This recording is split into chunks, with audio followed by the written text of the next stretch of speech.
Hey horse people. Well, today 3 things happened. First of all, I was able to desensitize BB with a lunge stick and a plastic bag at the end of it.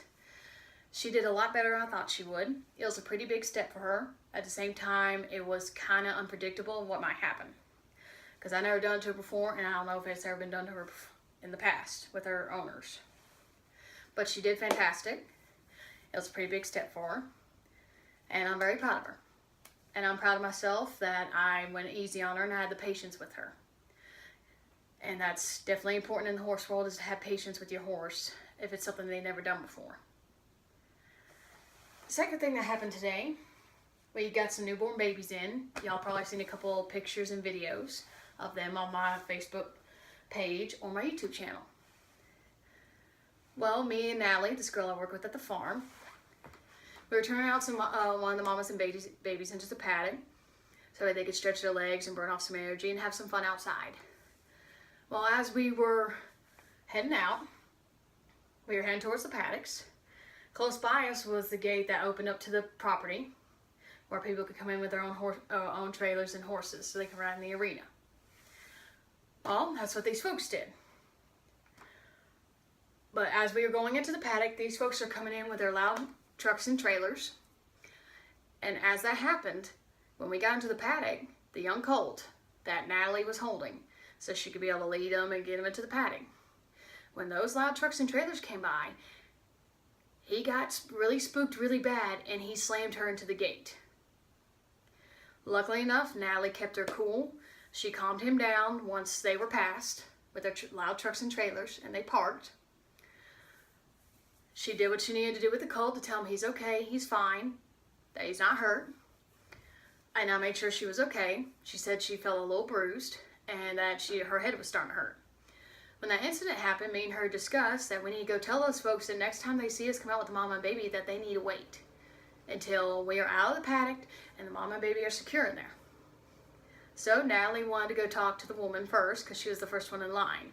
The gentleman that was behind her with his truck and trailer, he wasn't nowhere at the moment when we wanted to talk to him. So Natalie went up to the woman, Jacqueline is her name. And Natalie told her in a nice professional way that, hey, next time you come in with your truck and trailer, can you please wait when we have mama and baby out? Because I kind of got hurt when you came in and the truck spooked the baby, spooked the young colt. And the woman, she said that there was another guy with his truck and trailer behind him. We understand that, but he's going to have to wait too until we're done with the mama and baby.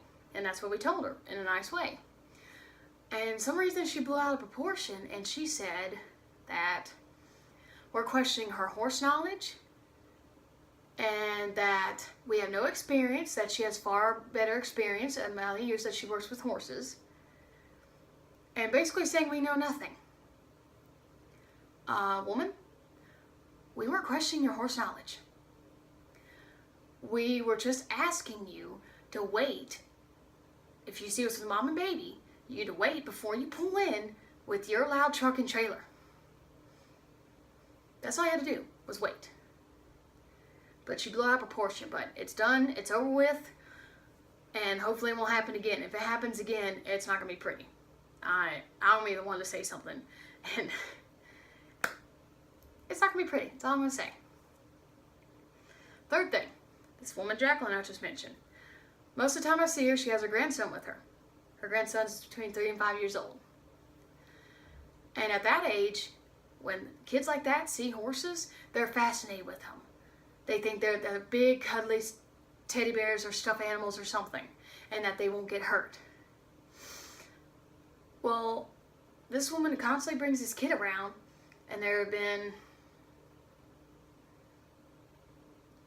3 incidents since I first met that kid, and she started bringing that kid there, or at least whenever I started working there. The first incident that happened, this is when I first officially met the kid and saw him.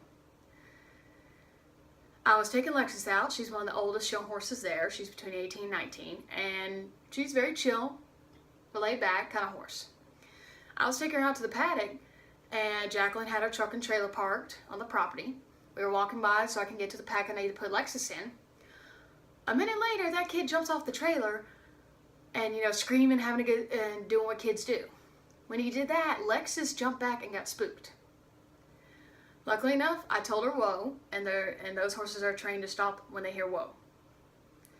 That could have been a whole lot worse. I could have been hurt. Lexus could have been on the loose. That kid could have gotten hurt. Something. Second thing, this happened today. We were bringing another mama and baby out.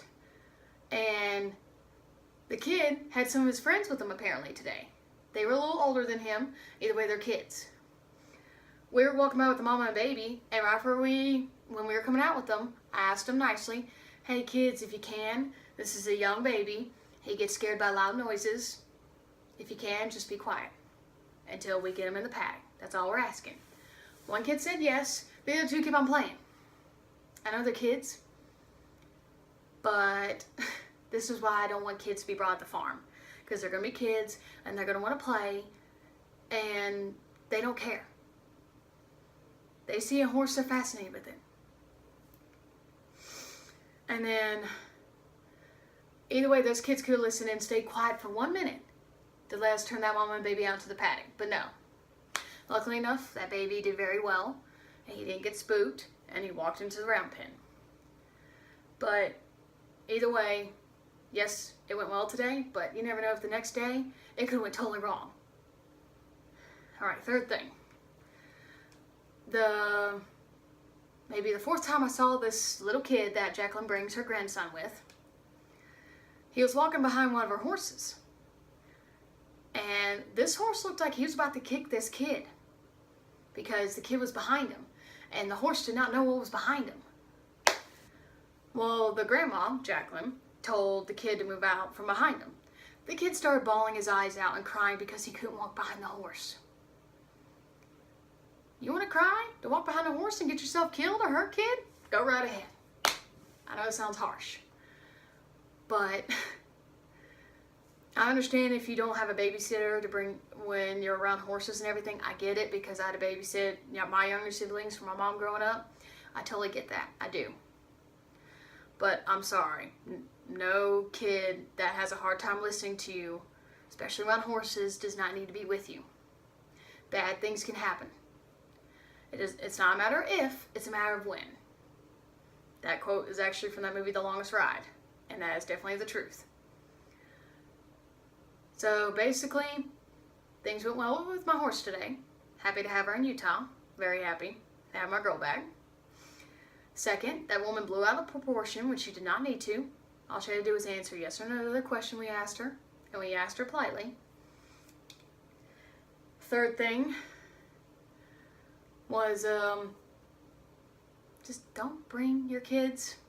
I understand you don't have a babysitter, but if you don't have a babysitter and you gotta go take care of the horses, either you find someone to watch your kids for the hour you need to go take care of your horses or however long it takes, or you quickly go up there and feed the horses and you keep the kid in the car while you feed the horse. I don't care. I'm pretty sure there's been a number of incidents where kids have been hurt and they blame the horse, when no, it's the kid that doesn't listen, or it's the parent that's being an idiot and having their kids around horses. And actually, at first, I didn't care nothing for it until, I don't know if you guys follow this channel on YouTube. It's called Think Like a Horse Channel by Rick Gore. I started watching his videos a little bit ago, and I watched this one about a kid playing with a miniature horse. And the title says, cutest video ever. That horse in that video wanted to kill that little girl. That horse had many opportunities to do it. And if that horse in that video did, they would have put that horse down because they said it was dangerous and it hurt a kid. No, it's just being a horse. Alright, I'm getting off topic. Either way, just, you don't have to listen to me. That's just my advice on this stuff. Just please take it in consideration. Hope everyone's good. Make sure to have plenty of sunscreen and water for yourself, and plenty of water and good food for your horses. And you take care of your horses as if you were a horse. Like, would you eat this? Would you drink this? That sort of stuff. I won't get into that subject. I'll come back to that later in one of my other videos. But I hope everyone is good, and I will catch you horse people later.